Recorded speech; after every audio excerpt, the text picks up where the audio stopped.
Faces here. Hey. Hey. What's happening, people?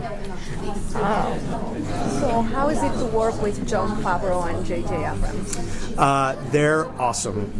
Look, they're every bit as smart and brilliant as promised, as you would think they would be, and unbelievably committed. And the amount of time that they're able to contribute to the show blows my mind. They're busy men. Here's my favorite JJ story. I'm on the phone with JJ, and we're discussing a piece of casting, and we're kind of, debating the pros and cons of the character.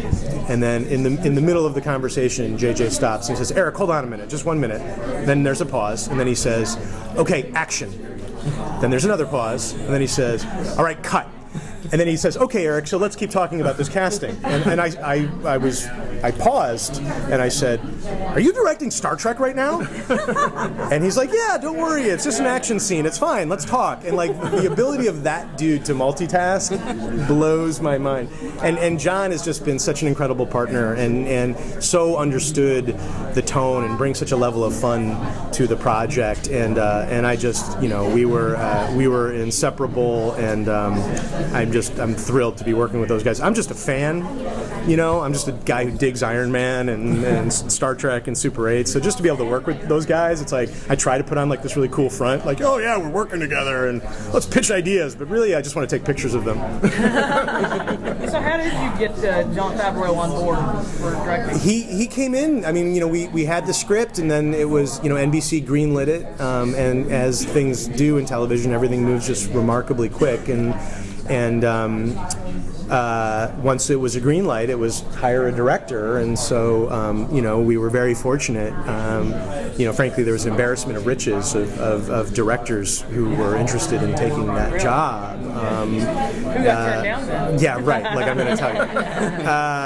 And then John came in, and John, really, he sat down, and the first thing he said to me is like, "I get what you're doing." He's like, "This isn't a post-apocalypse show. This is Star Wars." And that was entirely what my secret plan was, which was to do Star Wars, which was an action show, have it be about hope, and have it be really a Joseph Campbell hero's journey, and to make it about heroes and a quest and good and evil. And he sat down and got that immediately. And he's like, "I don't see this as a dark show. I see this as a really fun, hopeful, light show." And I said, "That's exactly what we have always wanted," and obviously his directing is impeccable, and I've never seen a director better with actors than that guy. Not, very understandably, not surprisingly, because of his background, but he's just a great guy. Now, I was going to say, with your previous show, Supernatural, my favorite show, you had like a 5-year plan. You had a 5-season plan. Do you have the same sort of arc in your mind? Yeah, it's funny. It's 5-year plans are all well and good until you get to the 6th year, and then you start to realize what an idiot you are. And so there's a very, and in a lot of ways, some of the ideas of the show were a direct reaction to that, because this one, what I'm excited about is this one's a whole world, and there's the Monroe Republic, the country that at least the first season and maybe more take place in. But that's not to say that's the only country in North America now, and that there's a whole world to explore. And so I was really interested in a show that I knew could provide a limitless amount of storytelling and mythology. So I set out very intentionally to not be an idiot. No, you'll always be the guy that made the apocalypse happen. Yeah, right. I was just going to ask about the apocalypse. You've got the apocalypse on one show, and you've got this. I know. Kind of a downer. That's been pointed out to me, and I funny enough, I didn't make the connection that I love the apocalypse. I wasn't aware of it. This one is in so many ways though the anti-apocalypse, and this one is so about, again, hope and light and beauty and fun and romance, and we're actually trying to create a world that, yes, there's problems, and yes, there's setbacks, and yes, there's danger around every corner, but it's a world that people might want to fantasize about living in, about chucking their blackberries and going off and just being able to live a much simpler life. and we were really interested in telling that idea of the story. Again, for me, the notion was to set out to tell an epic quest. I didn't set out to say I want to make a story about the apocalypse. It was I want to tell a story about an epic quest, and then that becomes the question that follows after that is like, okay, then what's the kingdom?